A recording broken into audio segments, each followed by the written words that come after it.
Saturday morning, and that means it's time to catch up on the local and statewide high school sports scene. Welcome to High School Sports Talk on ESPN Radio 94.1. Now, here are your hosts, Matt Hatfield and Coach Ed Young. Yes, it's a glorious Saturday, the 1st of November here in 2018, and we are glad you are plugged into High School Sports Talk presented by VirginiaPreps.com on ESPN Radio 94.1. I am Matt Hatfield. I'm the coach. You're the coach? Ed Young. Okay. Figure it out there for a second. And we have Thomas Simmons on the other side of the glass, who is ready for Penn State and Michigan today. There's a lot of great college football. Penn State, Michigan, Alabama, LSU. Just tons and tons of great games. And Ed, it is that time of the year where, first off, you are counting down the days to Thanksgiving, which is 19 days away.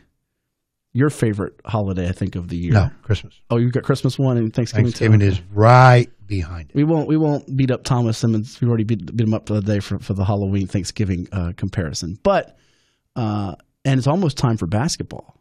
And next week, the playoffs are here. Playoffs, as Jim Moore once said. The playoffs are here. And your dog is still barking because you forgot to give him breakfast. How many Saturdays are you going to forget to give your dog breakfast? Shame, shame, shame. Well, you didn't give him enough. You got to fill the whole bowl of kibbles and bits. What is wrong with you? You can't give him half a bowl. You got to give him the whole bowl. He doesn't do kibbles and bits. What does he do? People food? No, I ain't going to give him people food.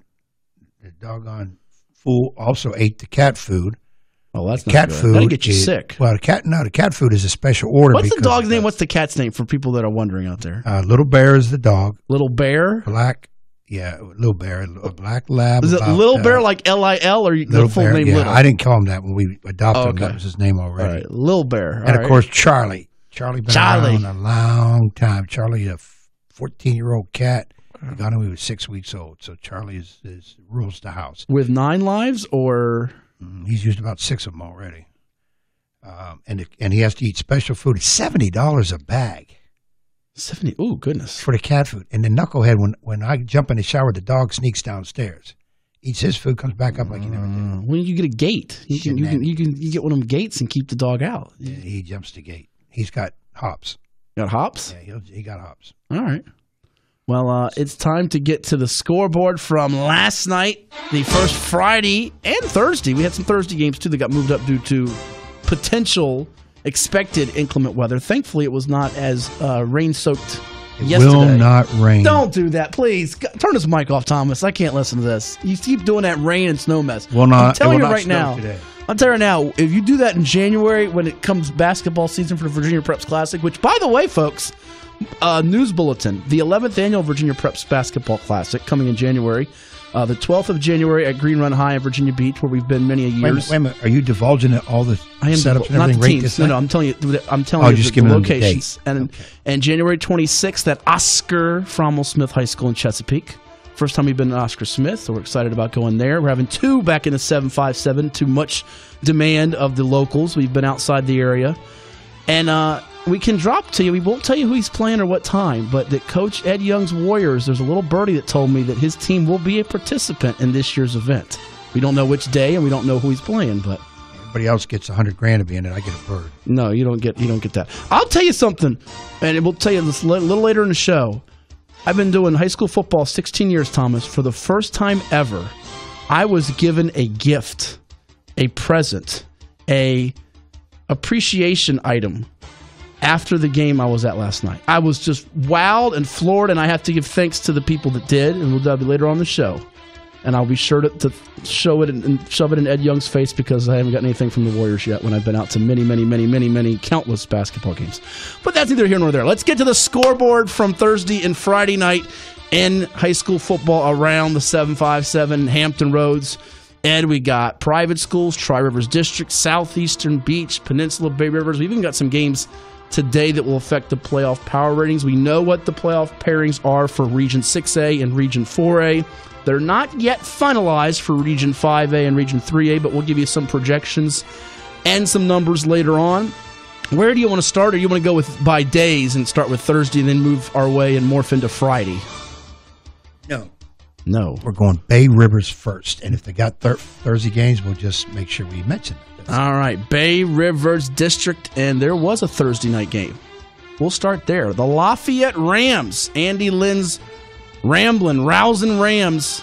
They were all over the Grafton Clippers, a final score of 76-7, which means Lafayette closes out a perfect 9-0 regular season. We say 9-0 because they did not take a forfeit. They canceled their Bruton game, and that has significance, which we'll tell you about later on in the show.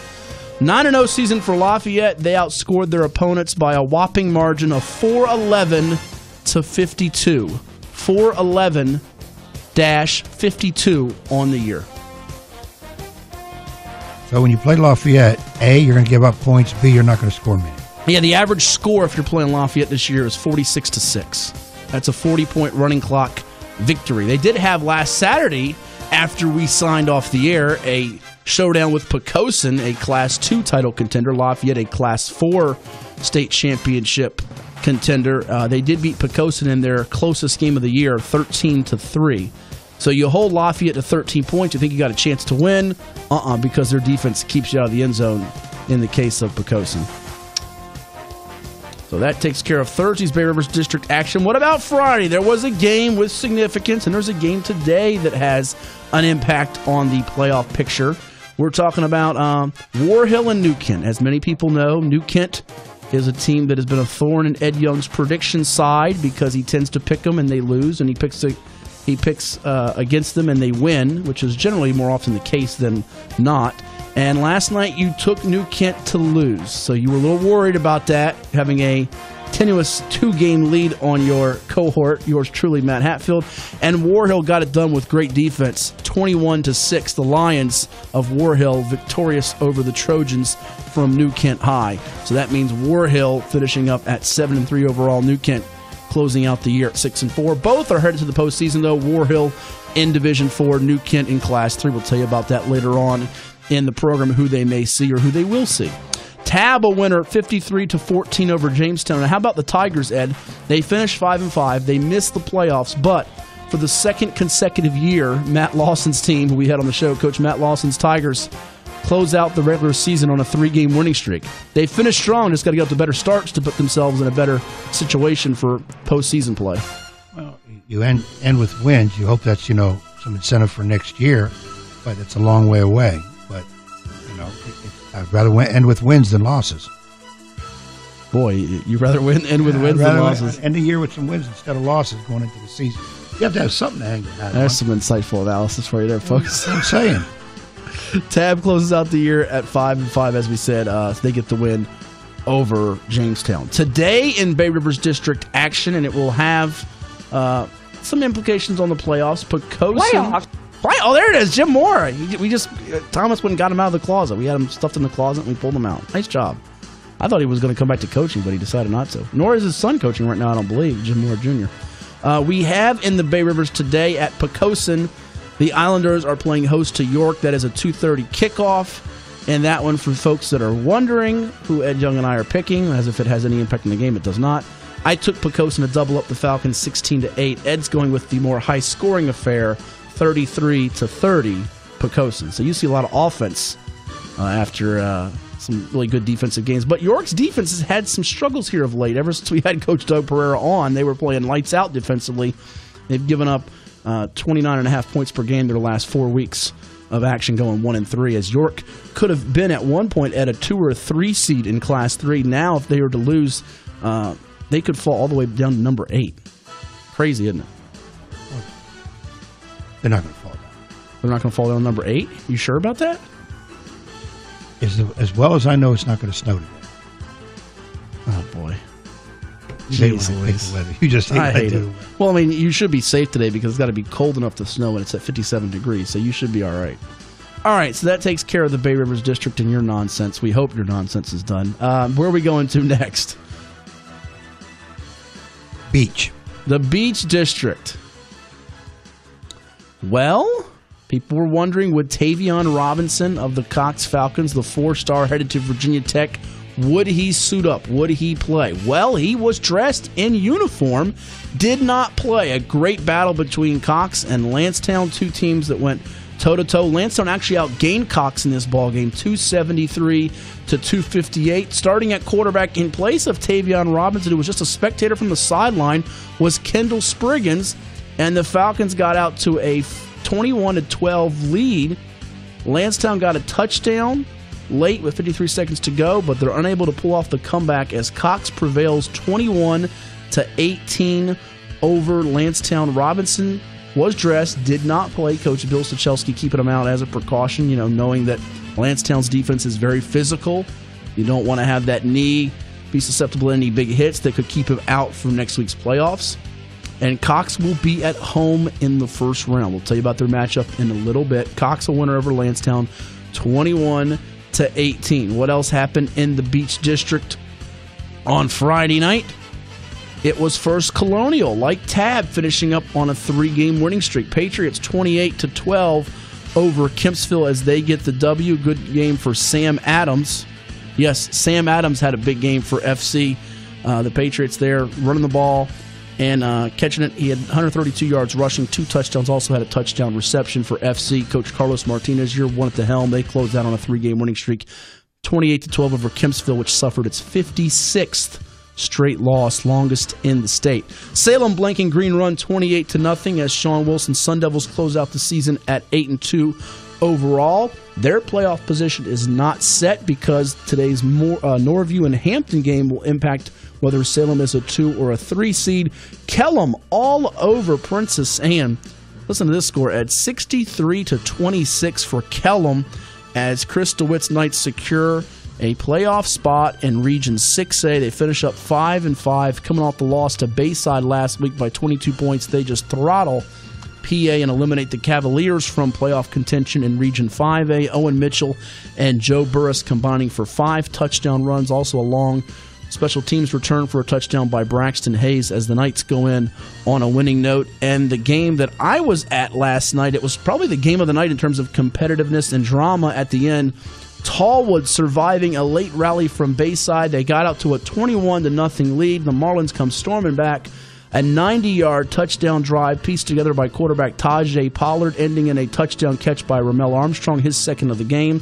Pollard had 3 touchdown passes, but that Tallwood defense stopping Bayside on a potential game-tying 2-point conversion that would have sent it to overtime with under a minute to play as the Lions finish up at 6-4, as does Bayside. Both are in the playoffs. And Thomas, Ed Young's 2-game lead has evaporated over me. Thank you, Tallwood. I love you guys. I'm up 1. Yes. In your face. In your face, buddy. You're down a game. I win, you lose. Ha ha, nina boo boo. Well, all good things must come to an end. I'll concede the regular season to you, because once again, I shall dominate in the playoffs. Thank you, Tallwood. I love you guys. And I'll tell you a little bit later on why I love them even more.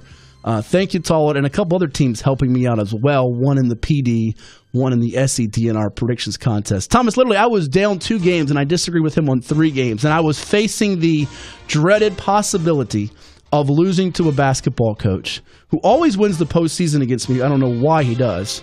Maybe because I'm focusing on basketball and I'm not paying as much attention with my playoff picks as sharp as I should be. And I was able to avoid that, thankfully. So appreciate it, Lions, and I appreciated the 2 teams in the Southeastern and Peninsula that helped me out as well last night. Where do you want to go to next, Ed? We've got the beach out of the way. The Bay Rivers is done too. You want to go to the SED or the PD, Nope. or make them wait? I want to go Eastern District. Eastern District, the Lake Taylor Titans on Thursday night, all over Booker T. Washington, 42-0 as Malik Newton, the sophomore, broke off a 99-yard touchdown run. Yes, a 99-yard touchdown run for Hank Sawyer's Titans. They win it over Booker T, 42-0. Booker T could have forged a tie atop the Eastern District with Maury. Instead, it's Lake Taylor and Maury tied atop the Eastern District as the Commodores blank Granby 54-0. And listen to this, Ed. That is Maury's 5th shutout of the year. Yes, Maury, who gave up 70-plus in last year's playoff loss to Indian River. Over the last 6 games, Maury has outscored its opponents 278-28. So since Lake Taylor beat them, they've outscored their opponents 278-28. You want to do the math here? 250 margin divided by 6. That's winning by an average of 42 points a game. pretty darn good. They like a running clock. They do. 6 touchdowns there, and the defense stepping up along with that prolific offense for Coach Doreen McCain. Also on Thursday night, that Maury Granby game was last night. On Thursday night, Norcom pitching a shutout 26-0 over Wilson. So shutouts the story in the Eastern District. Maury, Norcom, and Lake Taylor all playing very strong defense as they head into the postseason. And I would say they're known for that. I'm a little surprised. Maury so much as Norcom and Lake Taylor? They would come in behind them, but Maury's starting to show this year, more, by far than anything, is their power offense. They're going to put a lot of points on the board. So, you know, defensively, the other team should be getting the ball out because they're scoring a lot, but then they're holding people down too. So they're making sure they're known. I'm surprised Lake Taylor Booker T scored. I am too, because that's a sign to me that Lake Taylor's defense is transforming back into the defense we know. And you'll hear what Coach Sawyer had to say after that game in regards to his team's defensive play. We know their offense is already top-notch. So one game in the Eastern District or involving an Eastern District team today, and that is Norview. Despite what you may read, that game is at 4 o'clock, not 7 o'clock. It's a 4 o'clock game today. Norview playing host to Hampton. Norview is in the playoffs, it does appear, unless Menchville is to beat Phoebus and Hampton is to beat them. So it looks like the Pilots are probably going to punch their ticket to the playoffs, but we'll be sure here after today. Norview and Hampton squaring off at 4 o'clock today at Norview High School. Where are we going to next before we go to the phones and head to break, sir? Let's go. We did Bay Rivers, we did Beach, we did Eastern. Let's go Peninsula. Peninsula District, Warwick. A winner over Denby, 41-6, as the Raiders under Coach Corey Hairston close out the year 6-4 overall. Kecoughtan in an exciting game that was right there close to the Bayside Tallwood matchup in terms of late game heroics, excitement, and drama. The Warriors hold on and beat Gloucester 28-20, surviving as the Dukes were trying to drive and send it to overtime with a touchdown and 2-point conversion. Doesn't happen as the Warriors, led by Jonathan Melvin, a Player of the Year candidate, both sides of the ball for Kecoughtan. They win it 28-20 to finish up 7-3. Gloucester coming off that big win on Monday night, 16-13 over Hampton. We had on Coach John Scalf on the 757 at 6 this week on ESPN Radio 94.1. First time Gloucester had beaten Hampton in 30 tries. I know you were stunned by that result. And Gloucester looks like they're going to get in the playoffs. It does appear, regardless of today's Norview and Hampton results. The Dukes 2 years in a row after not making it since 1988. How about that? Good for them. That's why I picked them last night. I actually picked them over Kecoughtan. I thought they could do it, coming off a very big and emotional win against Hampton. They were at home.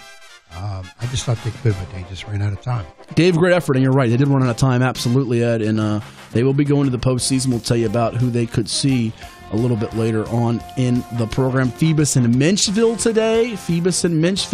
That is at 2 o'clock at John B. Todd Stadium in Newport News. Phoebus and Menchville as the Phantoms try to finish up at 9-1 overall and secure the top overall seed for the Region 3A playoffs.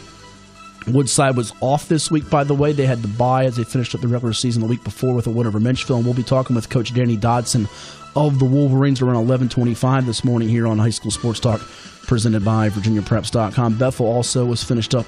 They're going to end up the year at 3-7. They did not have a game. They will not make the playoffs. Heritage was off. They're 5-5. They will be in the playoffs. We'll tell you about their matchup a little bit later on. And didn't we have a game finished on Tuesday from first game of the season? We did. Look at you on top of things. Phoebus victorious in that one over Heritage, 35-12. That was Heritage's final regular season tilt before they head to the playoffs on the road in Region 4A. That was the longest game in the history of football. It started in August.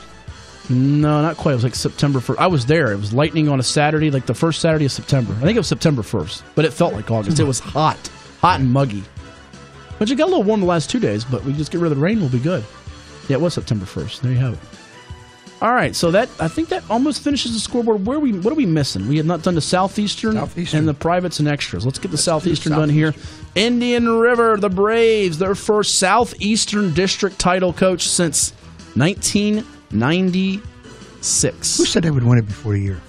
You did, but then you picked Oscar Smith to beat them, so I can't give I can't give you full credit. I'll give you partial credit. Who picked Indian River to win the district? Sir, answer the question presented by you to this lawyer. Edward V. the Fifth Vincent Young. Thank you. All right. That's all I need to know. Thomas, does he get full credit for that or partial credit? I don't think he deserves full credit because he waffled. And when you waffle... He just picked an interesting path for them, that's all. Yeah. Yeah, picked an interesting path. I said they're going to win a Don't take district, his side. which they may lose. Thomas is very observant. He's very observant. All right. Indian River wins over Western Branch 45-0. First winless campaign ever in school history for the Bruins in football. Just did not see that coming, even with the youth and a couple of injuries. So we'll see how Greg Gibson's crew bounces back next year. Oscar Smith, they're looking strong now. 49-10 over Kings Fork. And what about Cameron Kelly, the Auburn commit at quarterback? You got the sense he wasn't going to play in this game. Bree Quanahero make it the start. Well, the Tigers, they fool us. 211 yards through the air and 4 touchdown passes from Cam Kelly. Cam Kelly showing why he is Cam Kelly and one of the most coveted players on the recruiting scene on the East Coast and among the top players in the state. Tigers defense, they were suffocating in the first half too, led by those hard-hitting linebackers Horace Sawyer and Malcolm Britt. Bulldogs limping into the playoffs, 4 straight losses, 5-5 overall for them. Oscar Smith, they say no upset or surprise this year. 49-10 over a Kings Fork team that last year snapped the Tigers' 99-game Southeastern District winning streak. A couple of more shutouts for you, though Oscar Smith didn't get one. Indian River did, and so did the likes of Deep Creek and Nansemond River. Deep Creek blanking Hickory 28-0 to secure a home game in Region 4A for the playoffs. And Nansemond River, Ed, the Warriors, I know you're happy about this, 42-0 over Grassfield as they eliminate Grassfield from playoff contention in Region 6A. All Grassfield had to do was win, and they were in the playoffs in 6A. They would have knocked out either Tallwood or Kellum. Well, turns out Grassfield's not in, and Nansemond River will be the number 4 seed. They're in, hosting next week in Region 5A, which they won a year ago from that same seed position. Let's see what happens this year. I know you haven't given out the playoff schedule yet, but I think it's a game of Warriors. I think you're right. Game of Warriors, not Thrones, but Game of Warriors next Friday. So that will be interesting. And one more Southeastern game, and this one was extremely important, Thomas. Great Bridge and Lakeland, though neither team had anything to play for in terms of the playoffs. They had bragging rights, and they had to decide who would win between Matt Hatfield and Ed Young. Ed Young took the Suffolk School in Lakeland because he teaches and coaches in Suffolk. I took the Chesapeake School in the Wildcats, and Great Bridge, by a whisker, 27-26. Thank you, Wildcats. I love you. In the words of a great man, take that, Suffolk. Oh, good job by you. I like that. All right, that'll close up the Southeastern. That's an inside joke. Southeastern District. What else? We got privates and extras. Privates and extras. Thomas happy about this. Bishop Sullivan taking down Clarkson 42-28. Big game from Colt Minson and all of his cast of weaponry. VJ Johnson, Brandon Jones and company. The Crusaders victorious 42-28 over Clarkson. Norfolk Academy shutting out Norfolk Christian 42-0. It was Atlantic Shores, Wayne Lance's Seahawks. Kudos to them. They beat Portsmouth Christian 31-20. And Roanoke Catholic doubling up Nansemond Suffolk Academy 42-21. The Saints have had some rough times ever since they were undefeated and Mike Beal came on the show. I'm not sure he'll be wanting to come on again with us because we sometimes have that jinx effect. No, I was going to say, can we speculate that Mike Beal, who almost left last year? No, I don't think so. I think he's staying. I don't think he's going anywhere. I see what you're trying to say. He's a qualified, good enough candidate to be in demand for open jobs. I'm with you on that. And that's what you're getting at, right? Yeah, but he's done a great job in Nansemond Suffolk Academy. That's a good job for him. So. And all those kids are young, too. I don't think he would leave now with them being young. If they weren't young, but things happen. You're right. It's not so much in high school sports for the coaching. I can say this because I'm a high school coach. Not so much about the team you're at. It's about your finances. That's true. Where you're at in terms of making money and taking care of your family. College and pro level is a little different.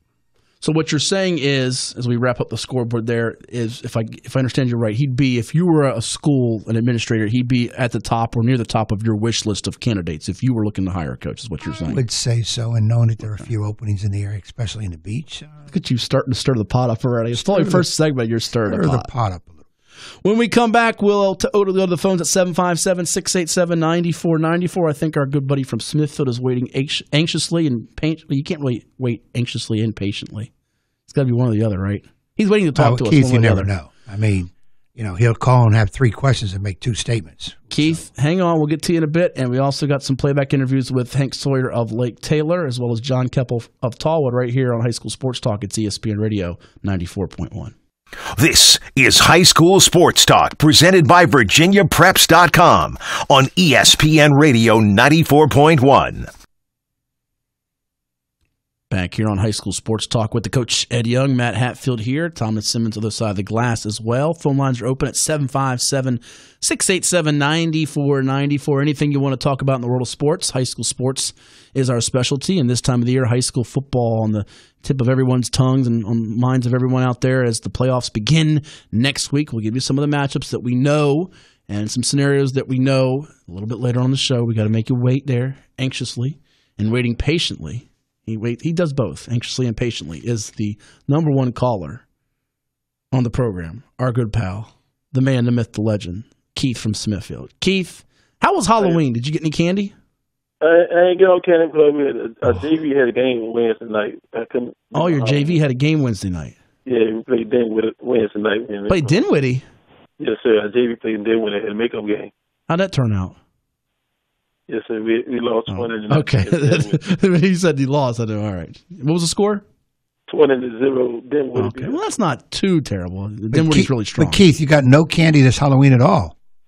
No, I didn't get no candy. And I just came back from the phone on Tuesday and got with the boys on Wednesday. Good team. All right, we'll have to somehow get you some candy for Halloween from the Halloween you missed. Get you some throat loss. It sounds like you got a little bit. You been sick, Keith? Yeah, I got a little bit. I got a little cold. Right. A little cold coming in. All right. Well, stay strong. You're a trooper. I know you'll battle through it. What else is going on? I got a big announcement. I told everybody at the beginning of the big announcement. Is this breaking news? Yeah, breaking news. Oh, Thomas, hit the breaking news. We got a big announcement from Keith in Smithfield. This is going to people are going to hopefully not crash their cars. ESPN Radio Hold on, Keith. 94.1. Breaking news. Breaking news. It's not DJ Durkin. We broke that on Wednesday night. What's your breaking news, your big announcement, Keith?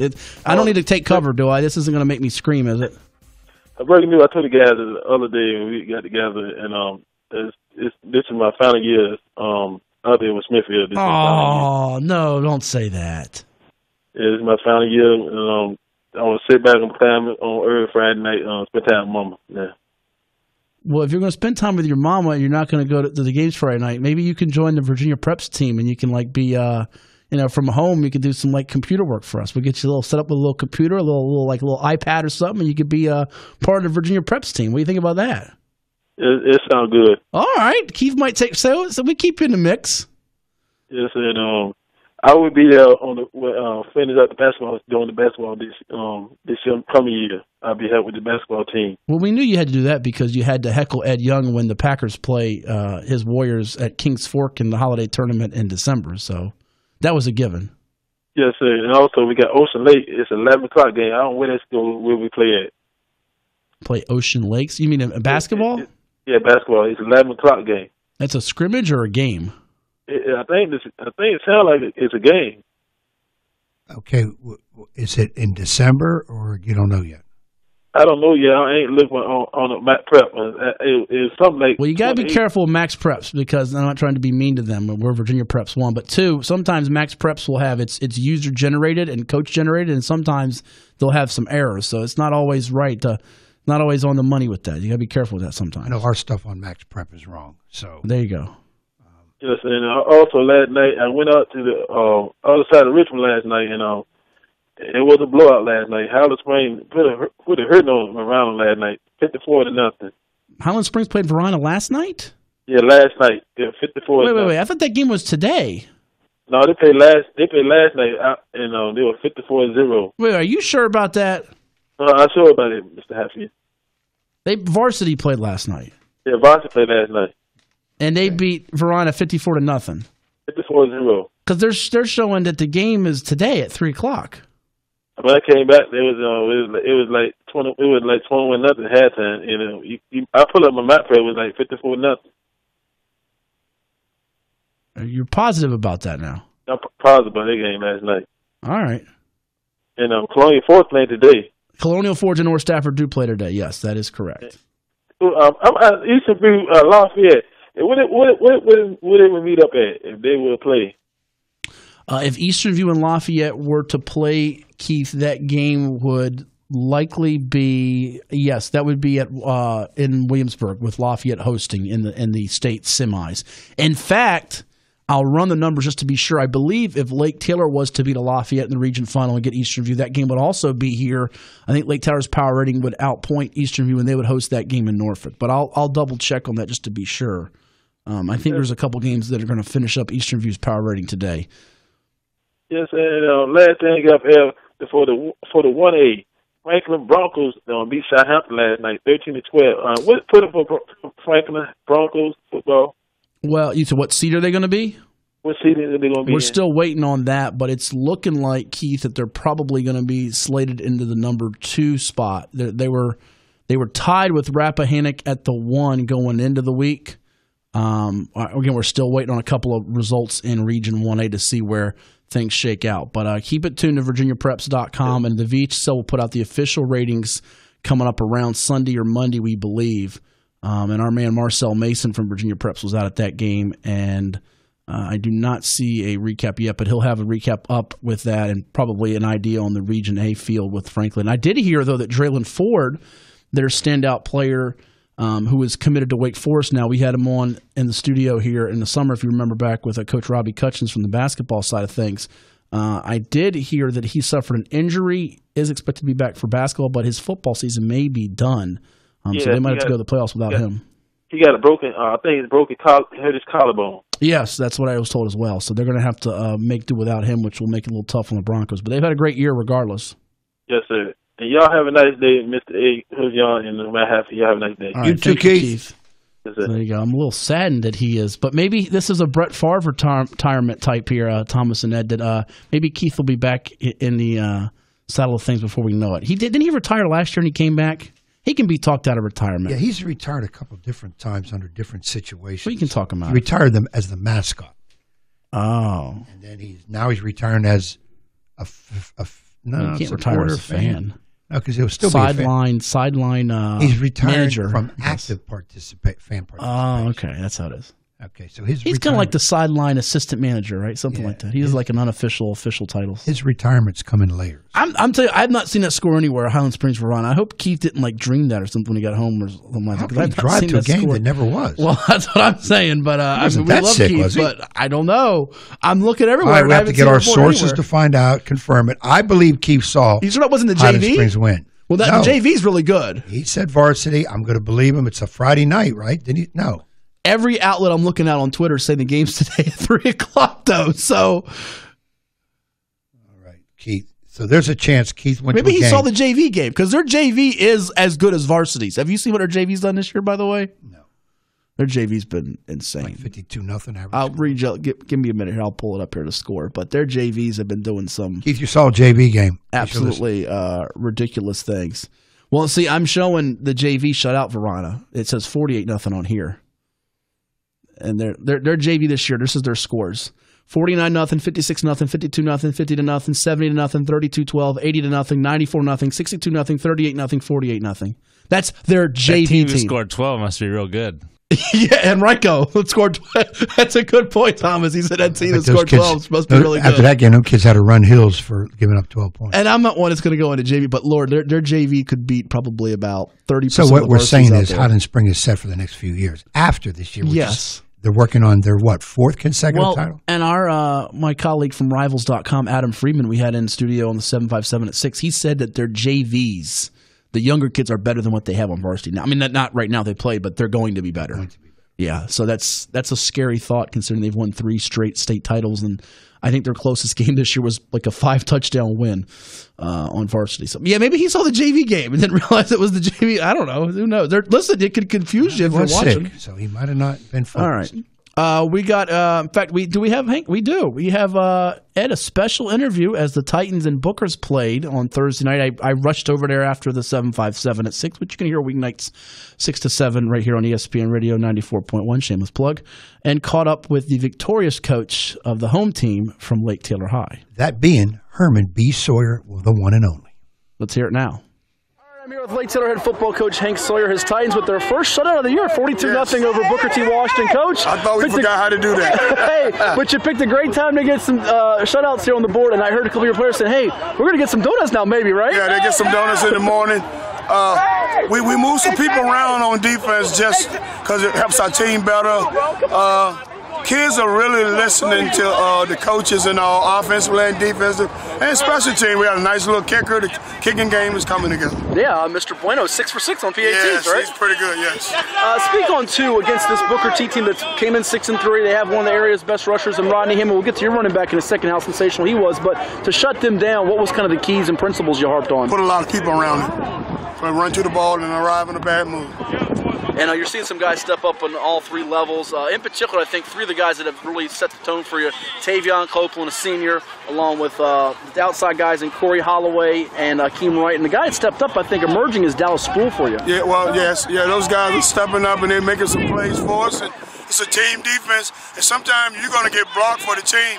Sometimes you got to keep the people off the linebackers to make plays. So it's all about team defense. And healthier in the secondary now. You were missing Javon Harvey, who just made it on ESPN with his Randy Moss segment there, and then Dominic McNair got him back in the fold too. That's exactly right. And we're excited about all those guys. And we preach team, we preach family. It's playoff time, and we got to put some things together and see where it takes us. A pick 6 on defense for Jeff Foster, huh? Yes, you know, they all mad with me. He's my prevent guy. And he goes in and he gets the pick 6, and all the other guys look at me like, wow. But, you know, Raylan Manley got a pick tonight, his first pick of the year, so that was very good for us. Yeah, your secondary stepping up, and Foster, a sophomore quarterback who's playing fine for you. Your sophomore running back, Malik Newton, what can you say? A 99-yard touchdown run, a school record. Yes, I'm just glad he's on my team, but he's got a different heartbeat. You know, he's got Kool-Aid running through his veins. And before the play, he knew how long it was. And he says, watch this. He told me he was going to run through the fence. Yeah. So, you know, I said, well, you don't have to run through the fence, but run to the goal line and then get a referee the ball. Is that something, a couple more for you, that you try to cultivate here like Taylor, is no matter the circumstance, backed up in your own end on 3rd and 10, that have that championship mindset of no matter what we're facing, the elements, we're going to have to perform every play? But we don't want to punt out of there. And when we tell the offensive line, if you move the line of scrimmage and we trap that thing, and that has nothing to do with Booker T. That's just what we practice. What have you found out about this football team? You guys are 9-1 going into the playoffs, probably a number 2 seed. Looks like you may draw Smithfield next week, which could be a revenge game from last year's postseason. You've beaten 3 potential 9-1 football teams in Freedom, Phoebus, and Maury. What have you learned about your team? They have a lot of resiliency. They they come to play every game, and they still got a bad taste in them off us losing that game to Norcom. You know. Yeah, and since that game, have you seen a different sense of focus? Yes, I've seen a different focus in practice, running sprints, the tackling drills. You know, they helped us to wake up about our goals for this year. And lastly, I know the coaches give the cliche of it's one game at a time and all those things, but you're a veteran of this postseason thing now. You've won a couple of state championships, been to the state title game multiple times. What are you going to tell your guys, and what's it going to take for you to get back to that point and have a chance in December? We're trying to get to the state championship game. One game at a time, 1 week at a time, focus on that team. You know, I have to go scout different opponents, but the players, when we get them opponent, that's who we're gonna focus in on them. And you know, they committed to a huddle. Our kids are really looking at things, and I shoot them text messages that look at this or look at that, and they're doing it. Well, Titans get a shutout and some donuts going to the playoffs. Yeah. We'll see you soon. Well, thank you, Matt. That was Coach Lake Taylor head football coach Hank Sawyer with us here, 42-0 after they beat Booker T. Washington. It's High School Sports Talk presented by VirginiaPreps.com with the coach Ed Young. I'm Matt Hatfield. Give us a call at 757-687-9494. At a shutout of a very dangerous Booker T team that had put up some points on the board all year. They have one of the area's top rushers in Rodney Hammond. I believe he was at over 1,300 yards on the season coming in. Lake Taylor's got their own sophomore running back who's pretty darn good in his own right, and Malik Newton. Want to take a stab at where he sits on the year for yardage and touchdowns rushing, because I have his updated numbers through 10 games just sent to me, in fact, this morning via the computerized stat program. 1583. 1583 on yards. All right, you're close. It's 1402. I gave an extra game in there. On 138 carries, which means he's averaging 10.2 yards per carry. And that average gets helped by a 99-yard run, by the way. How many rushing touchdowns do you think he has in 10 games? And they spread it around. Jeff Foster, their quarterback, has 14. Dominic McNair, their other running back, has 9. You say Foster has 14? The quarterback. He has 14 rushing scores. He has 11 passing scores. I'm going to say Newton has 17. Ooh, you're close again. 21 rushing touchdowns. I thought it was under 20. In 10 games. So only a 10th grader. And both Hammond and Newton are over 2,000 career yards rushing. These two guys, by the time they graduate, could be in that 5,000-yard range, couldn't they? Special running backs there. Get bigger, stronger, quicker, better. And defenses somewhat will. So, but I think those kids are heading towards that. And it's looking like we'll know more Region 3A. Booker T could be playing in that first round game against Parkview. They might actually have to go on the road. I'm going to finish crunching that here and tell you just a second, but or later on in the program. But Norcom is solidly into the 3 seed there in Region 3A, who beat Lake Taylor, the only team to do so. Since that game, the Lake Taylor defense has gotten a lot better. And would you say championship form right now that they're kind of hitting that mark? It looks like with some of these scores they've put up since that loss to Norcom, they've won 63-14, 65-20, 42-0. And again, against a respectable Booker T team. Yeah, I think you could say they're there. And it is kind of ironic. This is their first shutout of the season. First shutout of the year. I would have thought they had a couple. Yeah, their defense coming in was giving up 21.7 points per game, but they get that shutout there. So more to do here on High School Sports Talk presented by VirginiaPreps.com. Oh, we can tell you that Max Preps is reporting that Highland Springs won the game. However, our good buddy Gary Hess and Gary Criswell, we have Gary Hess on every year from the state finals. We've been at Hampton U a couple of times with him. He's reporting that he and Gary Criswell are doing the game on the radio at 2:30 today. So either they're going to be there with no game or somebody got it wrong on Max Preps. I don't know. I got to believe that was a JV. I think it was JV. I do too. It had to be because it's pretty good. Your JV's that good it can fool your varsity. Wow. That's amazing. That is amazing. 757-687-9494 will get you right here on High School Sports Talk presented by VirginiaPreps.com on Ed Young's favorite radio station. What is it? ESPN Radio 94.1. Now back to High School Sports Talk on ESPN Radio 94.1. Presented by VirginiaPreps.com. Here's Matt Hatfield and Coach Ed Young. Back here on the program, we'll get to an interview with John Kepple of Tallwood in a little bit, as well as talk with Danny Dodson live, head football coach of the Woodside Wolverines, around 11:25 this morning. Let's go to the phones, though, at 757-687-9494. That's the number to get you in here on the program. Area code 757-687-9494, and chat with Hank in Chesapeake. Hank, what's happening? What's going on, fellas? Not too much. Look, man, I called to find out first initially if you knew who Deep Creek was playing in the first round. We do. Deep Creek is the number 3 seed, and they will host Kings Fork, the number 6 seed, next Friday night in a rematch of that 12-10 game that the Hornets won just a couple weeks ago. Last week. Yeah. See, I don't like that.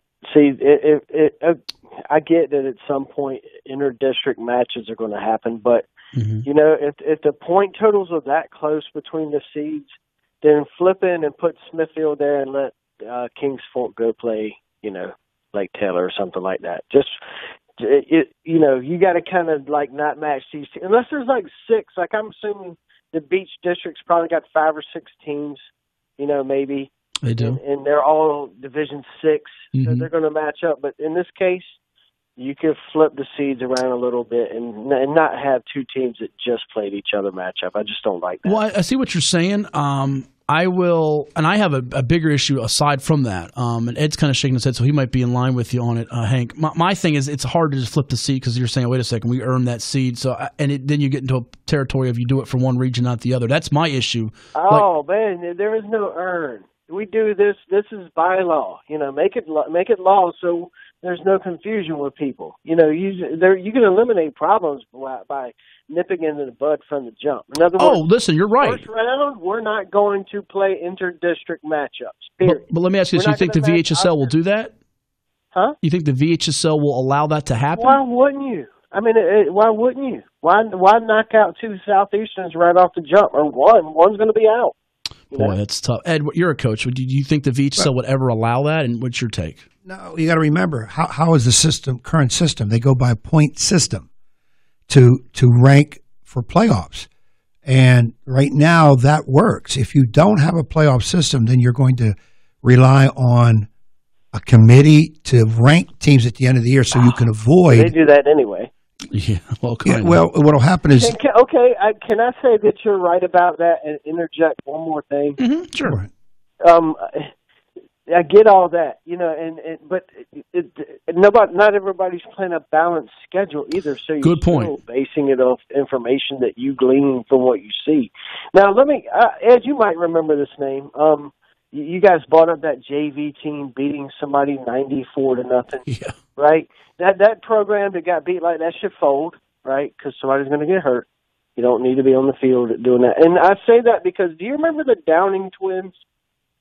Ed, they went to Deep Creek. One went to, we played about the time DJ Dozier and all of them were there. Yes. But he went to Penn State, and I played middle school with him. Okay, we beat James Blair 50-0. We beat Truett in Chesapeake 46-0. We only had like 6 games, but Dwayne was basically unstoppable, and we were just destroying people. We allowed 8 points in 6 games and actually had a newspaper write-up calling us the best of the decade. So I can kind of relate to that. I cannot imagine beating somebody 94-0. I just can't. It just blows my mind that can be allowed to happen. And I'm going to keep, because I know y'all get me, and I make this every call. Somebody's going to get hurt. Oh, you're right. And thank you for the call, Hank. My thing is this, too, Hank. With that, and I'll get to my point here too. Last week we just saw it in the rain. I think people had issues, and it wasn't a score with those fields, people on the beach. I mean, Tavion Robinson got hurt. What if that injury was serious? And not just him because he's a star player, but any kid gets seriously hurt on those fields last week when it was raining. There's a lot of people that question why they played, why the beach allowed those teams to play. But look at what Hermitage Manchester did last week. Remember what I told you? It was 70-0, 49-0, 6 minutes into the game. At halftime, they called the game for 2 reasons. It was raining bad, and they said, you know what? We don't need this to be 175-0. Let's just get out of here at halftime. I believe once you get to – do you make that point total 80, Ed? Once you cross into the 80 threshold, game's over if the other team hasn't scored?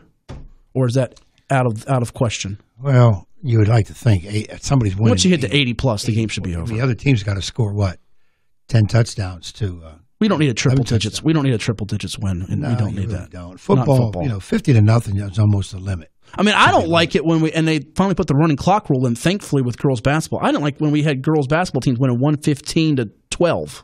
I thought that was a little much. Yeah, you don't need those kind of scores. And they were stopping the clock after every dead ball, loose ball, out of bounds. It's just like the thing about it is you don't have as many, but when it happens, it stands out greatly because you just feel for those teams. And what do? You got a team that's talented and really executing and doing their thing. The other team's not quite as good.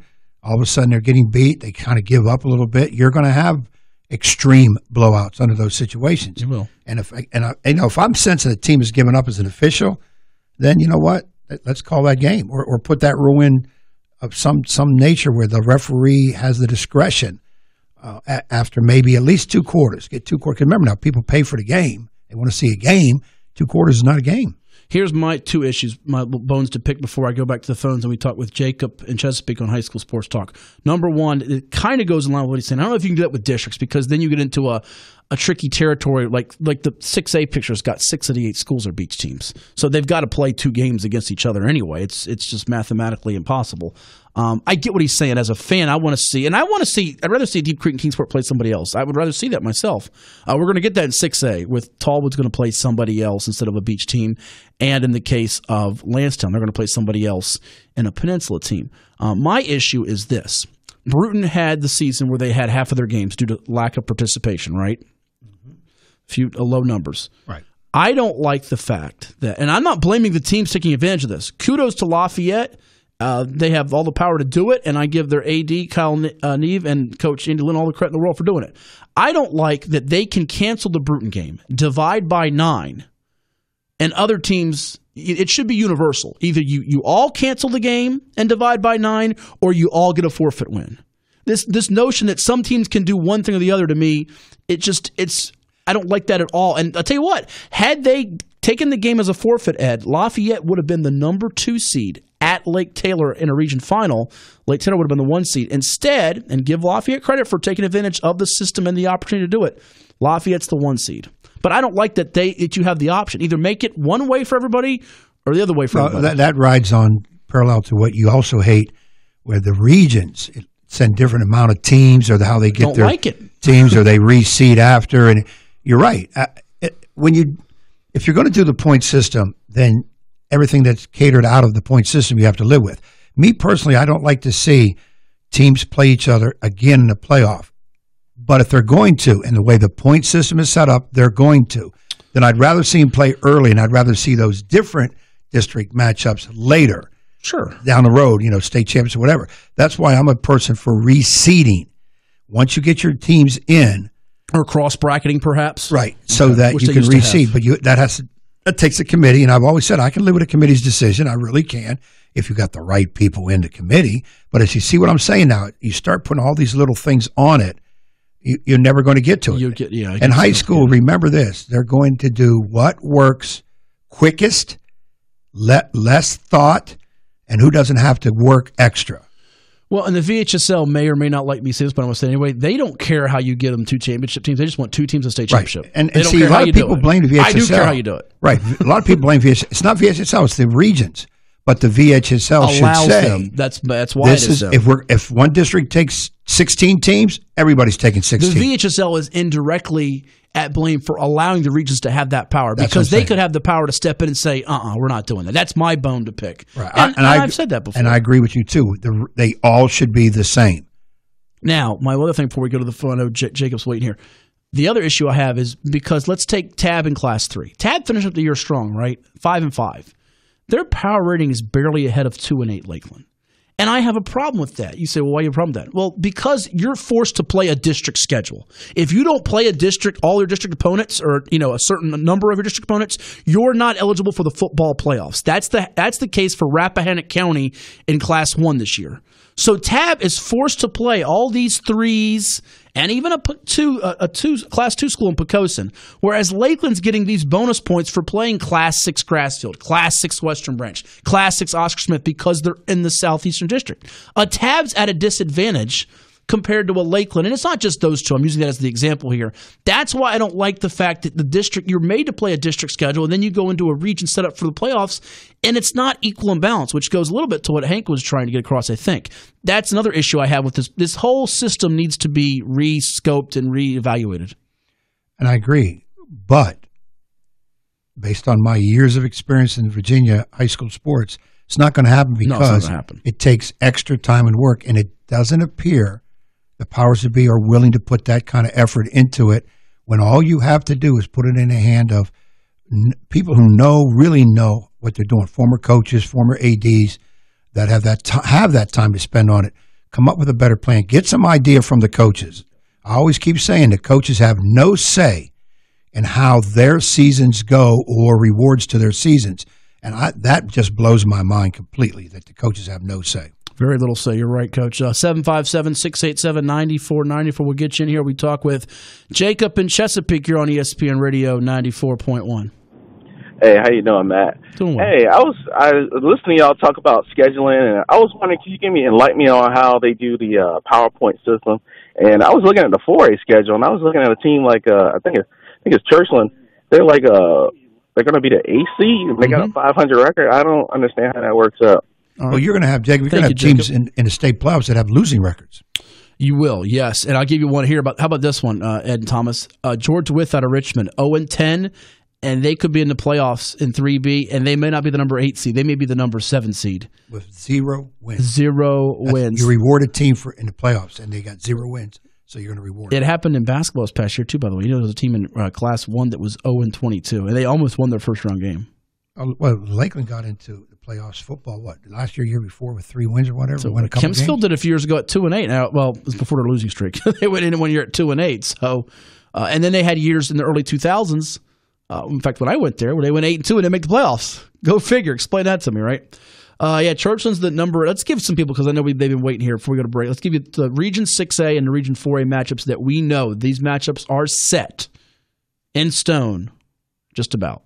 Ocean Lake's 1 seed, 10-0, 35.0 power rating. They'll host the number 8 seed Kellum at 5-5. They got in with a 26.2 power rating. Ocean Lake's Kellum, a rematch, Ed, of last year's. I'm sorry, a rematch of I think they met 2 years ago, but a rematch of the season opener this year. Ocean Lakes won that 27-0 against Kellum in a shortened game, 1/2 due to weather. 27-0 Ocean Lakes won that against Kellum. They'll play in the 1-8 game in Region 6A. Region 6A 4-5 matchup. You got it in front of you. Cox 8-2, the number 4 seed. Bayside 6-4, the number 5 seed. Cox had a 30.8 rating. Bayside at 28.0 beat out Landstown by a whisker, who finished at 27.9 as the number 6 seed. Cox Bayside, also a rematch of the first round from 2 years ago, and 49-28 this year. Cox beat Bayside in the opener. So you have 2 beach matchup repeats. Because of just the way it's set up. You have more beach teams that are 6A than anything else. But when you get to the 2-7-3-6, things change. The more likely reverse outcome to me is Bayside beating Cox this time for a variety of reasons. I'm not saying they will. I said the more likely reverse outcome. In other words, Ocean Lakes and Cox won. Mm-hmm. I don't think Kellum has much of a shot against Ocean Lakes. On that. 100%. Well, I think Bayside has some matchup advantages in this game, as well as the fact Tavion Robinson, we don't know what his status is. He didn't play last night, and how effective will he be? You don't figure he'll be at full strength or as dynamic and dominant as he was in that opener that they won 49-28, when I think he found the end zone 4 or 5 times. So, and Bayside made a valiant comeback last night. Marlins could throw the ball on them a little bit in that game. It should be interesting to see with Cox and Bayside. Other side of the bracket, watch out for the 3-6 game. It's a good one with Woodside, 8-2 overall. Landstown, the 6th seed at 6-4 overall. Woodside's rating is 31.1 right now. Landstown at 27.9, as we mentioned. Tommy Riemann against Danny Dodson's Wolverines. Don't sell the Eagles short in this game. Their defense is tough. This could be a low-scoring game, and this has upset potential as well. I think so. I really do. It's not really, to me, it's not really a 3-6. It's more like a 4-5 or same line game. That you forget those records. Landstown, I think can knock off Woodside. Of course, will they? Remains to be seen, but I like that matchup a lot. We'll discuss the Wolverines. They had the bye week, which will help them heal up some injuries and be relatively fresh against a Landstown team that play a physical style of defense. And Tavion Lane could be arguably one of the best defensive players in this bracket for Landstown, the defensive end. That could be a little siding factor that Woodside had this break, or true, yeah. Or the long break. Rusty. It could be rusty, yeah. And they haven't had a real tough test outside of Phoebus you look at in close games. So we'll get into that with Coach Dodson. And the 2-7 game is Oscar Smith, 9-1 as the 2 seed. Tallwood 6-4 as the 7 seed. Tallwood at 27.8, finishing 0.1 behind Landstown, 0.2 behind Bayside. Oscar Smith with a 33.0 rating. You're shaking your head. I guess you figure this is a lopsided Tigers romp here. I think so. And again, Tallwood people, if you're listening, nothing against the Lions. I just think you're running into a buzzsaw that is determined to get Ocean Lakes. And trust me, that's where their focus will be. Is not that they're going to take Tallwood lightly. Coach Johnson ain't going to let that happen. But they want that piece of Ocean Lakes, and then they want to keep on moving on. I just think they're that determined. And I think the rest of us want to see another marquee matchup, Oscar Smith, Ocean Lakes. When we come back, we'll hear from John Kepple, Tallwood head football coach, and give you what it looks like in Class 5, Class 4, Class 3 right here on ESPN Radio 94.1. Recapping another busy week of prep sports, it's High School Sports Talk on ESPN Radio 94.1. And welcome back to Saturday morning's High School Sports Talk, brought to you by VirginiaPreps.com. I am one of the co-hosts, Coach Ed Young, Thomas Simmons, pushing all the buttons and everything behind the glass. And our other guy, well, you know him as Matt Hatfield. And he had the opportunity to speak with Tallwood coach John Kepple after the team's 21-19 thriller win over Bayside. Let's hear what they had to talk about.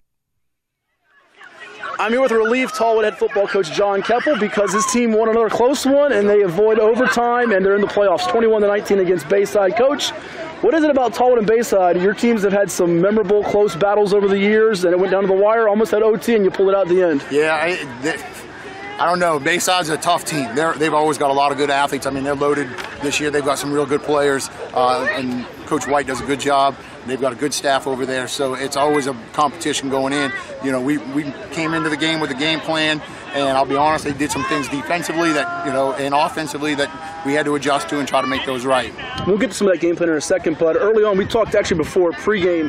You know, you could easily have been 8-1 instead of 5-4 coming in with having some close losses here recently to the likes of Cox and Salem and Landstown. Were you a little worried up 21-0? Like, oh goodness, we were in a spot before and we hadn't hold those leads, and then Bayside got hot. Yeah, well, it's definitely on our sideline as coaches. We were kept on our guys that, hey, this is a good game. They're an explosive team. I mean, they can score.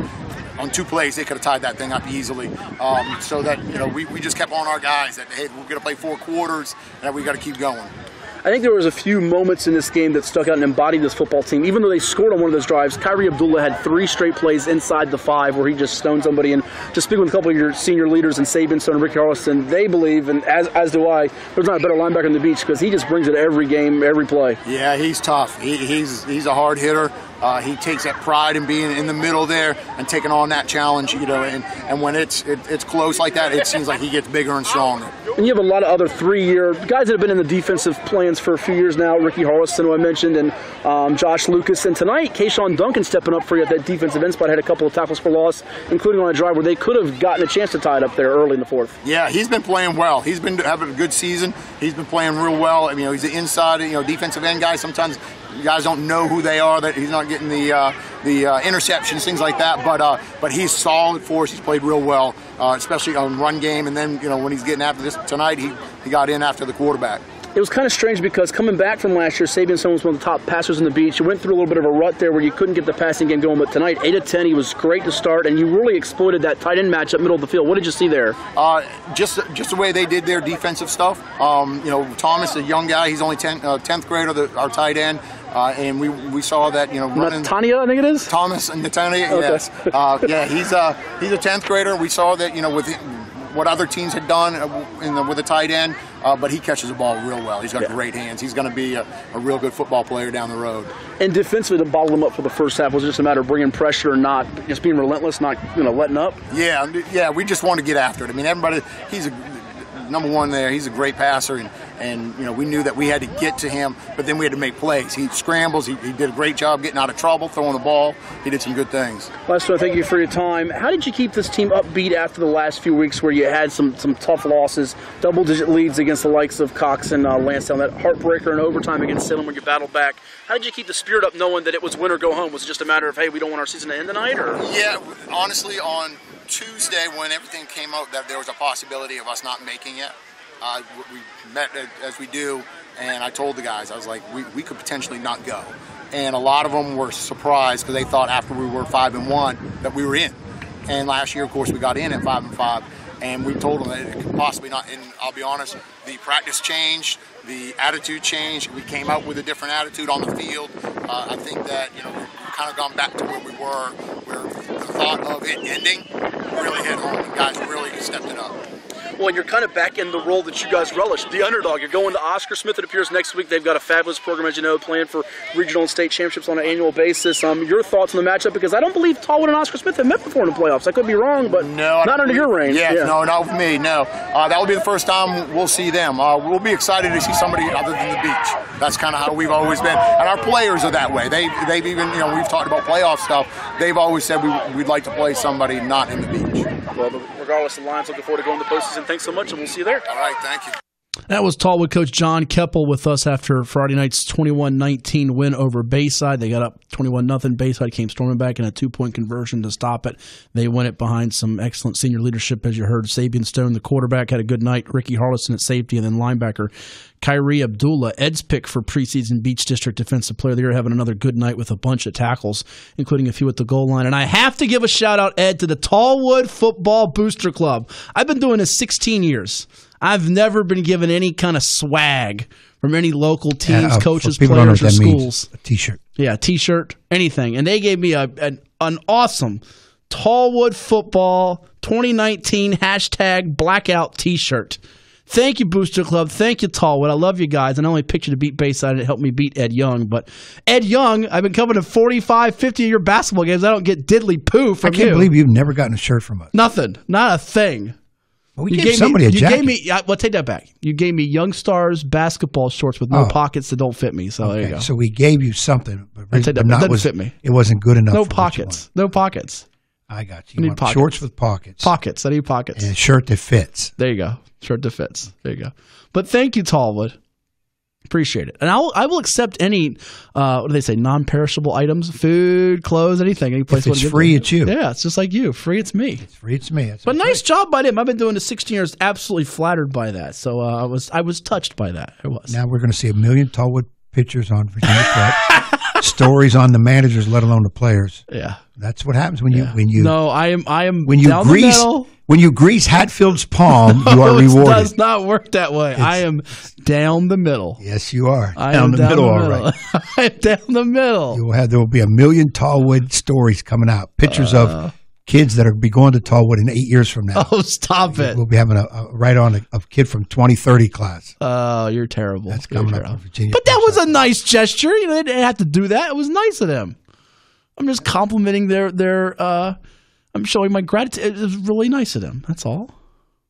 You know, people just don't give out stuff like they used to. No, they don't. I mean, shoot, you give Bill Nettles does one of your games, you give him a jacket for crying out loud. I've been to 50 Bill Nettles games. Been around longer than you. I know. He's a legend. I'm not. He's a legend. You're not. I get it. I understand. It's okay. Coming up next, we're going to talk with Danny Dodson, head football coach of the Woodside Wolverines. They'll be taking on Landstown next week at John B. Todd Stadium, where you can hear the sounds of Bill Nettles doing the game. See how we segued that? That's his home away from home. That's right. It's coming your way on ESPN Radio 94.1. This is High School Sports Talk, presented by VirginiaPreps.com on ESPN Radio 94.1.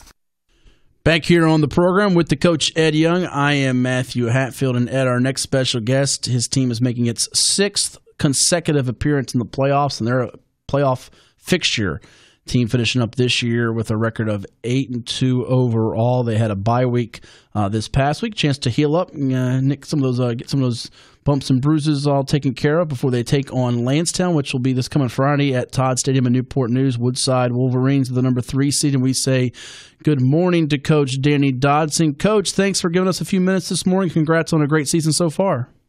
Good morning. Thanks a lot. We've had a pretty good season this year. Yes.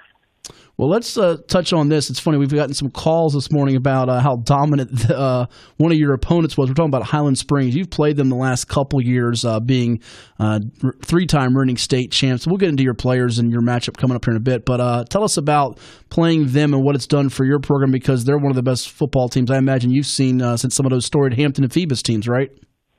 They're really, really good. You know, they're very, very talented. They're well coached. They're disciplined. I mean, they've got it all going right there. Their coach does a great job with that program and those kids. It looks like for your squad, since those first 2 games where you lost that Highland Springs game 36-6, you won a little bit of a tussle with Gloucester, who's much improved, 38-25.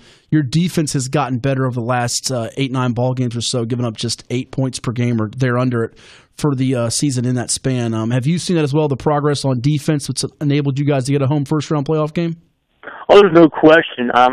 You know, our defensive coordinator, Jerome Rhodes, does a great job putting kids in the right positions and scheming up the opponents. And I think probably the best thing I've seen from our guys, our front guys, our tackles and ends on the defensive front have done a really good job for us the last 8 or 9 games.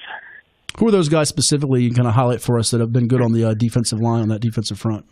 Well, we lost one of them in the Phoebus game. That guy named D'Artagnan Davis. He was playing really well at nose guard, and he ended up injuring his knee and probably done for the season. But we also have Jordan Hardrick, Josh Hartley, Carrington Bowden, and Tyrese White. Those are 4 guys that have been pretty dominant up front for us. Hey, Danny, good morning. This is Ed Young. You're getting ready to start that second season. Good so far, and like Matt just alluded to the fact, after the first 2 games, you kids really dug in and got the job done that you wanted. Who could be that you could say now, where maybe like a couple unsung players at the beginning of the year really didn't get many headlines, but did some things maybe the media didn't even see it in reporting games, but the coaching staff knew maybe a couple kids that kind of flew under the radar? Well, I think our quarterback, Tyler Thompson, he was a backup for us last year and played a little bit of receiver for us, but he's done a really good job. He's gotten better and better each week. He's getting better at making decisions. He's a really, really fast young man, and doing a great job there. Shamar Holland, I think, is a guy that's really, he was a good player for us last year, a really good defensive player for us. We convinced him to play tight end this year, and it took a little while for him to warm up to it, but I think he has really done a super job in blocking, and he's caught a few balls, and he's become one of our best blockers on the offense. I got to ask you about a youngster, good friend of mine, Walt Brower's grandson, Khalif Jemison. Can you tell us anything about Khalif? Tell you what, Khalif's a really, really good athlete. Unfortunately, he got hurt first game. He dislocated his elbow against Gloucester in the fourth quarter. And we didn't have him for 4 or 5 games. And since that time, since he got back, he started in the secondary for us. And we were going to have him and Tyler Thompson share time at quarterback when he started out. And he did that in the Gloucester game. But since that time, he's been since he got back, he did it against his right elbow, so being able to throw the ball has become limited for him. So he's been definitely a great player in the secondary for us. Made several interceptions for us, and his role has changed a little bit on offense. But we're getting in at the slot receiver and getting his work there, and his role is increasing as the year goes. And Jemison, a talented two-sport athlete coming over to Woodside from Hampton Roads Academy, and as Ed said, the grandson of the longtime, for many years, the Hampton Crabbers basketball coach, Walter Brower. We're talking with Danny Dodson. He's the head football coach of the 8-2 Woodside Wolverines, the number 3 seed for the Region 6A playoffs that begin next Friday. They'll play host to the Landstown Eagles, and a good friend of his, Tommy Reedman, that's coming up Friday at Todd Stadium in Newport News. It's high school sports talk presented by VirginiaPreps.com on ESPN Radio 94.1. Coach, just from afar, and I've been to a number of the games, it seems like it's been an unusual year in the Peninsula District. Still very competitive, a lot of good teams, but Phoebus and you guys were sort of that battle for first place. You lost that October 2nd, 19-13. Some improved stories with Kecoughtan as well as Warwick and even Gloucester. Hampton not having the usual season we're accustomed to seeing from them and Mike Smith's Crabbers. But give me an assessment on the Peninsula District and what the year's been like and how you now go into a region where you see a lot of teams from the beach and Oscar Smith. You don't see those teams during the year, so kind of give me how that transition is going to go for you guys, you think? It's hard to tell. I think you're right. This has been a really weird season in the Peninsula. Like I say, Hampton being in the situation they're in is highly unusual. I knew when we played Gloucester early that they were going to be pretty good. Kecoughtan has really surprised me. We beat them early, and I wasn't sure that they were going to be as good as what they had been, but they've really turned it around. Trying to figure out how that translates into success in the playoffs is really hard to figure out. Like I say, we don't see those guys in the regular season, so it's kind of like comparing apples to oranges. You really don't know. Yeah, very true. And coming up here with the Landstown game, what did this bye week, before we touch on that actual matchup, what did this bye week do for you guys? And are you a coach that you like the idea of it? You and Ocean Lake's the only 2 teams with it going into the playoffs from the last week of the regular season. I know the Peninsula built that in for circumstances with weather, and it worked to your advantage here. I would think having some time off, can it help you? Can it hurt you? What's your take on it as a coach? I can see both sides of it. When you don't play, sometimes you lose some of that sharpness. You use that game speed, and then you take a week off, and it's easy to get lackadaisical in practice. And then when you get back, that first game back, sometimes you get started slow. But I think overall it can be good. I like the fact that it does give you some time to heal a little bit. Like a couple of years ago, Tyler hurt his ankle in about game 9, and he was able to take that extra week and get himself healed up before he played that first playoff game. So, those kind of things are good, giving some guys some time off and not hanging around so much. Hopefully it'll help us. Now, the other thing, Danny, is you're familiar somewhat with your first-round opponent, Landstown. A little insight on them. I know you played them the past 2 years. Yeah, they're a good football team. It's kind of like I know there for a while when we first started this 18 playoff, we ended up playing Oscar Smith every year for 3 years, and now it looks like Landstown's kind of taking that spot. We played them 2 years ago, and then last year, and then again this year. So we do have a little familiarity. And they're a good football team. I saw them play last night against Cox, and they look like they play really good defense. They don't look as explosive maybe as they were last year without Stoops kid at quarterback, but they're really good. And also, Dan, I want to ask you, I know you mentioned a lot of your players earlier, but any of your seniors that looks like they will be moving on to play next level, and maybe some of your underclassmen that are getting solid looks right now? I think Josh Hartley is a guy that could definitely play at the next level. He's an offensive lineman, 4-year starter for us. I think he's a guy that's really the rock of our offensive line. I think you mentioned some young guys. Cleve Jimison's a guy I think that can do that down the road. I think Howard Thompson's got the speed to be able to play at the next level. He's like I say, he's a 10-800 meter guy, so he can really fly. And I've got a number of guys I think can play Division II, Division III for sure. We got good football players. We don't always have the 6'2", 190-pound, 4'5", 40 guys, but we got good football players, and I think we got a number of guys that can play at the next level. Well, and to look at that matchup coming up with Landstown, as Ed mentioned with you, Coach, you played them the last 2 years, beating them 2 seasons ago in the first round, them winning a close one in the second round last year on their way to the regional championship game, which I know you'd love to get to, but you got to take them one at a time. And coaches will say, hey, can't turn the ball over. You got to do the fundamental things. But in specific, what are going to be some of the matchups of a fan if going to this game? What would you keep an eye on for if you're a fan going to the game that could determine the outcome from your perspective and even Landstown's side of things?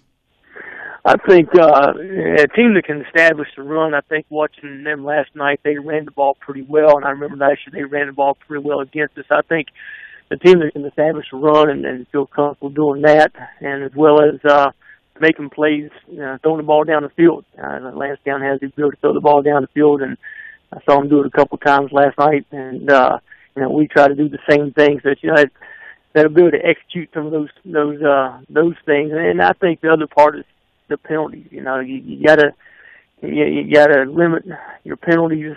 So you're going to get some penalties just because of aggressive play, but you gotta limit those pre-snap penalties and what we call selfish penalties. And if you can do that, you got a chance to win a football game.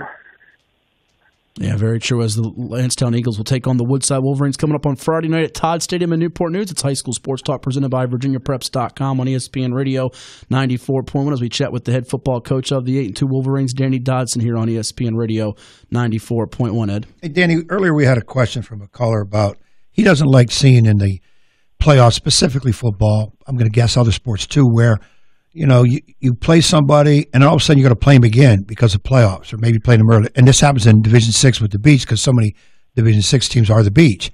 You've been coaching, you had it a while. I'm sure you have a strong opinion on this. Is there something you like the current format, or is there something you'd like to see changed, and what could be that change? Yeah, I can understand that, and not liking to play a team you've already played in the playoffs, but I'm not sure how you can avoid it. I don't think it's fair to switch some seeds on some people just to get a matchup that's new. I'm quite sure that nobody wants to get switched to playing Ocean Lakes as opposed to somebody else just because of a matchup situation. So I'm not sure there's a whole lot you can do about it. I think the way things are set up now with the Division VI being, like you say, most of Division VI is the Beach and a couple of Southeastern District schools and us. I think it's unavoidable based on the way it is. So you don't have a problem necessarily with the way the point system situation right now? No, I mean I don't think there's a better way to do it. I just don't know that you can have a more fair way to do it. I mean even the point system's not perfect, but I think it gives for the most part it gives the people who deserve being in the playoffs the chance to play. And I think there was a time in years past where I know we were 8-2 one year back in 2002 and missed the playoffs, so they were going to take 4 teams, and we were number 5. So the way it's set up, at least everybody's getting a chance to play that deserves to play. Now, sometimes there's people playing that probably shouldn't be in the playoffs, but everybody should be there, is usually in there. Well, the Woodside Wolverines have had a fair amount of success in the playoffs, looking for their 7th postseason victory since 2009 when they play host to Landstown in the number 3 versus number 6 matchup. Woodside trying to move to 9-2 overall when they take on a very good Landstown team Friday night at Todd Stadium. Coach, best of luck on Friday and beyond, and I'm sure we'll chat soon. All right, thanks. Good luck, Danny. That is Danny Dodson, head football coach of the Wolverines of Woodside High, with us here on High School Sports Talk, presented by VirginiaPreps.com. Or as our pal Dominic Velarde likes to say on the scoreboard show, the Wizard of Woodside, as opposed to the Wizard of Westwood from UCLA. And who is, I wonder if people know, poll question, who is the Wizard of Westwood? So you just combined Wizard of Woodside and Wizard of Westwood. And Wizard of Westwood. That's going to be a poll question. It'd be just a question of the day. Question of the day. You can put it out there at 757-687-9494. I appreciate him coming on here as they got an interesting matchup coming up on Friday against Landstown. So there you have it. We'll tell you about the Class 5, Class 4, Class 3 situation when we return on the final segment of High School Sports Talk presented by VirginiaPreps.com on this Saturday, November the 3rd. Give us a holler at 757-687-9494. That's 757-687-9494 as the basketball season for Coach Ed Young begins in earnest with practice on Monday, right? Monday's practice? Monday. And your first game, is it Friday, November 30th? Do I have that right or do I have that wrong? Friday, November 30th. So you're 27 days away from when you host. Is it Deep Creek's your first game? Deep Creek. Yep, the Hornets of Deep Creek. The countdown clock is on, Thomas. Warriors play host to the Hornets. And my nut mode goes into full swing. Oh, you've already been a nut. You don't have to wait till practice on Monday. You go from half a nut to full nut. Or nut case, I guess. Would they call that nut case? Nut case, yeah, you'd be nut case. Nut case. Give us a call at 757-687-9494 on ESPN Radio 94.1. Now back to High School Sports Talk on ESPN Radio 94.1. Presented by VirginiaPreps.com. Here's Matt Hatfield and Coach Ed Young. Make sure you go to our Twitter pages, ESPN Radio 941, and High School Sports Talks page, which is HS Sports Talk 941. We've got the playoff matchups. The pairings are set for Region 6A and Region 4. We told you about Region 6A earlier, where the number 1 seed Ocean Lakes, undefeated on the year, hosts 8 seed Kellum. The 4-5 matchup is Cox hosting Bayside. The 3-6 is Woodside hosting Landstown, and the 2-7 is Oscar Smith hosting Tallwood. Right now, we have Region 6A and Region 4A set. We know the matchups in both those divisions. Let's go ahead and give you Region 4A. Sir Ed Young, do you have the 4A pairings in front of you, or have you lost the image that you had, the little pairings? You can't lose what you don't have. Well, you have it. It was sent me everything but 4. I sent you 4. Did I not send you 4? No, you sent me... I did send you 4. You just here gotta it find is. it. Yeah, there it is. It was caught behind 6. Unbelievable, Thomas. This is what I deal with. It was caught behind 6. It was caught behind 6. If you got off the Facebook for a few minutes, you'd have found it. 684. 684. Right. No, it's 687-9494 to call the program. Yeah, and you better call. 687-9494. Area code 757-687-9494. Tell the people, all the happy peppy people, not about Vitamita Vegemin, but instead about the Region 4A first round football playoff pairings. Well, what I'm looking here is first round, number 1, Lafayette. All right, big surprise there, right? I'm shocked. 9-0 taking on Churchland, the Truckers, who started out great. If I'm not mistaken, was it 2-0, 3-0? They started out 2-0, then lost 4 in a row, then won 2 in a row, then lost to Lake Taylor and beat Armstrong. So they've been a little bit up and down, yeah. So they're coming at Lafayette with a 5-5 record. Lafayette. I don't think it's going to be a total walkover in that game. I think Churchland will give them a battle, if not for maybe 2 to 3 quarters of that game. They could hang in there, depending on how well they're able to move the ball. Yeah, they're going to have to stop. No, I'm not picking to beat Lafayette, but I'm saying that don't be shocked if that game's a little close at halftime. I'm not sure Lafayette's just going to go put up 5 touchdowns and the game be over. It might be fairly competitive there. The 4-5 matchup, of course, the winner of 1-8 plays the winner of 4-5. The 4-5 matchup War Hill 7-3. Heritage Newport News is 5-5. Now that's a rematch. That's a rematch. It is. And they're not in the same district. No, Noah Holmes had about 8 sacks in that game when they beat him back on August 24th, 34-16. A lot's changed since August 24th. In particular, the weather. It will not be as warm as it was on August 24th. I would not think so when those two collide on November the 9th this coming Friday.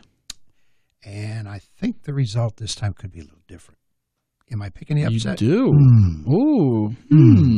We'll leave it at that right with now. The Hurricanes, are you? Because I don't have to divulge my No, you picks don't. right now. This is what he does, Thomas. He was going to hold him to the last minute and try to steal the postseason like he does. Remember, I work my magic when it comes to football. You work your magic, all right.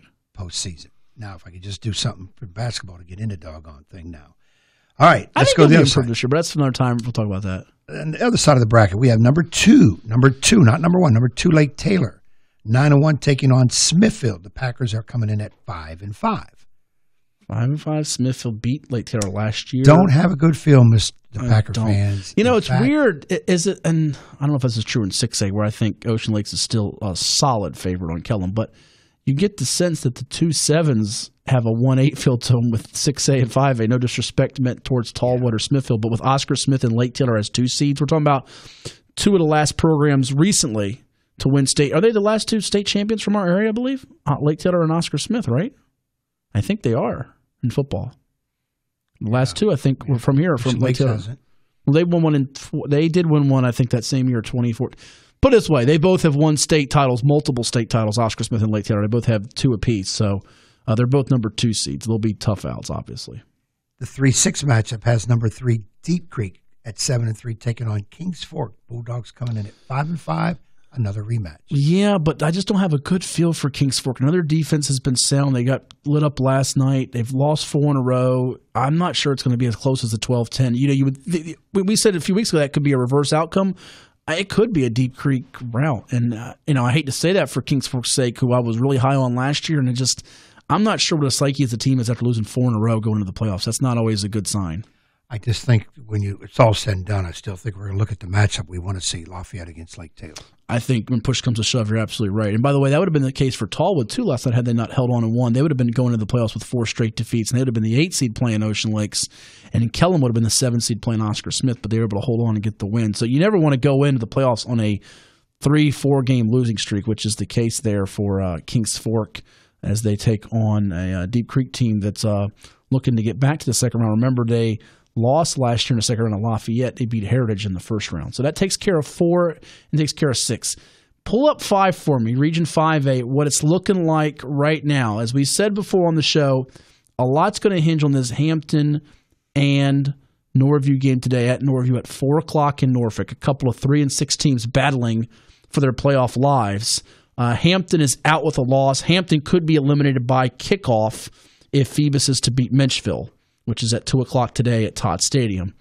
But tell the folks what we're looking at right now if it starts today. If it started right now, you have number 1 Indian River at 10-0 taking on number 8 Gloucester. Gloucester is 4 and 6. Much improved Gloucester team.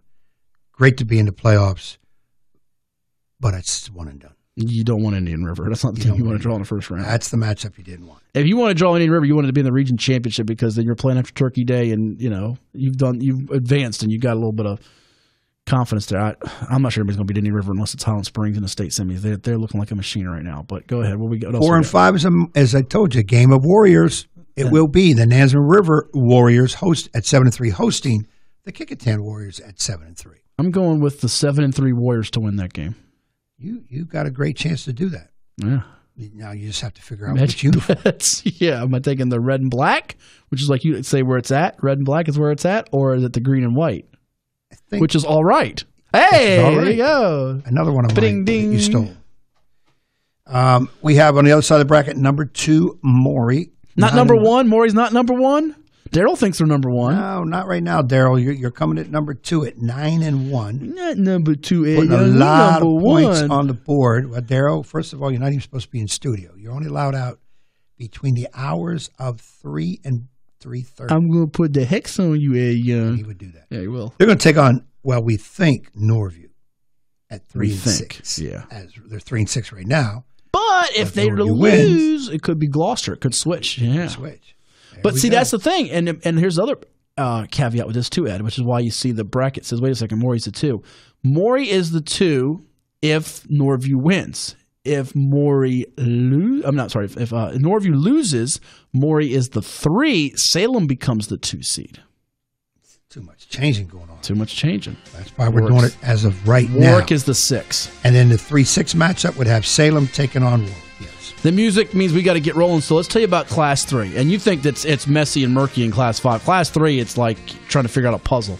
Right now, Phoebus has the inside track to the 1. They win today over Menchfield. They're the 1 seed. Hopewell's probably the 2 seed, the defending state champ at 8-1. And they would take on York. They would take on York. But see, York can move up or down the ladder. They play Poquoson today. The projected matchups at this moment would be Phoebus the 1, New Kent the 8, Hopewell the 2, York the 7, Norcom the 3, Petersburg the 6. That's a fascinating game. I might go do that one in Portsmouth at Joe Langston Stadium next week. And right now, Booker T and Parkview are tied for the number 4 seed. A lot's going to hinge on that Norview result today, as well as Amelia and Goochland. Your pick to win a state title, I think, in Class 2, Goochland. So you're saying go Bulldogs. Go Bulldogs. We're out of time. For all our guests, including John Kepple of Tallwood, Hank Sawyer from Lake Taylor, and Denny Dodson talking to us live from Woodside High and Newport News. We thank them, the callers, the listeners, the fans. HS Sports Talk 941 is where you want to be. Thomas Simmons, our producer engineer on the other side of the glass. I'm Matt Hatfield. I'm the coach, Ed Young. We'll talk to you next Saturday, the 10th of November, on your home for high school, college, and pro sports. What is it? ESPN Radio 94.1.